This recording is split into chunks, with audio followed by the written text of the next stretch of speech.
Just a few more minutes left here on this Monday morning on the early line on SportsGrid. In about 24 hours from now, wow, our first game of the Major League Baseball season in 2025 will already be done and finished, more than likely, because it opens up in Japan. The Tokyo series, a 2-game set in Tokyo, begins tomorrow between the Dodgers and the Cubs. And our first matchup of the season features 2 Japanese aces. For the Dodgers, it's Yoshi Yamamoto. For the Cubs, it's Shota Imanaga. The Dodgers, of course, booked as a slight favorite on the money line, as you would anticipate, maybe for 155 of 162 games in the regular season this year for the Dodgers. Total at 7.5. Outside of the starting pitching matchup, DRS, that we can look at in just a moment. Yeah. Big news for the Dodgers. Mookie Betts dealing with some illness that has caused him to lose, by reports, 10 to 15 pounds, more than likely not playing in the Tokyo series for L.A. No, and that's big news, too, because I think they said they're even contemplating and then putting him on a plane, sending him back to Los Angeles just to get ready for the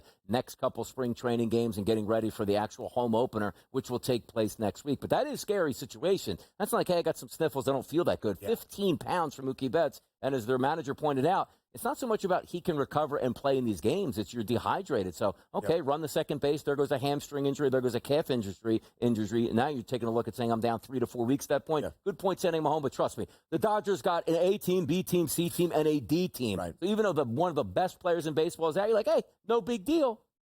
And you have 2 starting pitchers that are now in their second year in Major League Baseball, both sensational in their first. Yoshi Yamamoto from Japan, Shota Imanaga, the start of his MLB career, although he's a little bit older than your classic rookie, he was in the running for Rookie of the Year around the National League. The 2 aces there in game number 2 of the Tokyo series on Wednesday, starting at 6:10 a.m. Eastern Time. The rook for the Dodgers, also from Japan, in Roki Sasaki, going up against Justin Steele. So a lot of Japanese flavor for this Tokyo series. And, of course, the biggest star in the sport, who has already received quite a housewarming and a welcome back, Shohei Ohtani, DRS, for the Dodgers, who is the short favorite to win National League MVP. Yeah, and it'll be fun to watch, too, because it is baseball, but understand this. Like, it's a long season at this point. Yeah. Like, hey, Dodgers win 2 games against the Cubs, then they sit out for like a week, and then they got to play their home openers respectively, which we don't like. But, again, it's fun that we have an early morning show. We'll be able to update it, and probably the game getting over just about the time that we get on the air tomorrow for the early line. I do think it's interesting that line is sitting at 7.5, and I do technically agree with it. Usually early in the season, I give the edge to the pitchers. Now, having said that, the pitchers usually aren't stretched out. Like, we're not expecting, hey, Yamamoto was fantastic. Yeah. He went 7 2/3 innings pitched. You're probably looking at maybe 5, maximum 6 innings, regardless of how many pitches these 2 pitchers have thrown in the opener. So it might be a bullpen game, which you always lean on the Dodgers. Now, take a look at that spread. FanDuel opened up at -154. Now we're sitting at 146. Some other outlets, much higher and much lower. So a lot of bouncing around. And sometimes it's best just to watch how some of these play out, because you say, Donnie, who's your advantage tomorrow? I have no advantage in this game. 2 really good pitchers, 2 decent teams in a stadium that they're not used to playing in for 2 games and then coming home. You're probably, put it this way, dog, both games, which will be the Cubs, probably coming away 1-1. The Dodgers opened up the season last year in the Seoul series in South Korea against San Diego.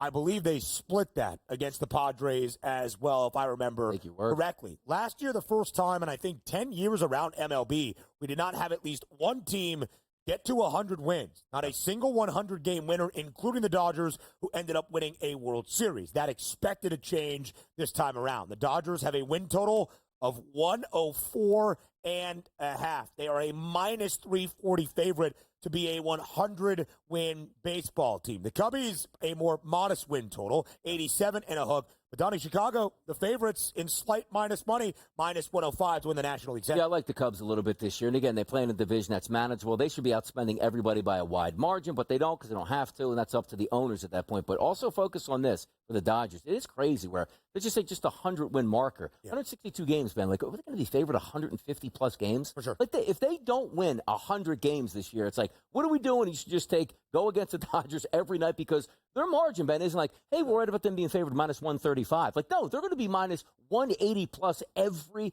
single night of the year, it's going to feel like. I think, DRS, if you were to do that for 162 games, bet the underdog on the run line, you would probably find your way to some profitability throughout a very long Major League Baseball season. Of course, the Dodgers are the short favorites to win a second consecutive World Series.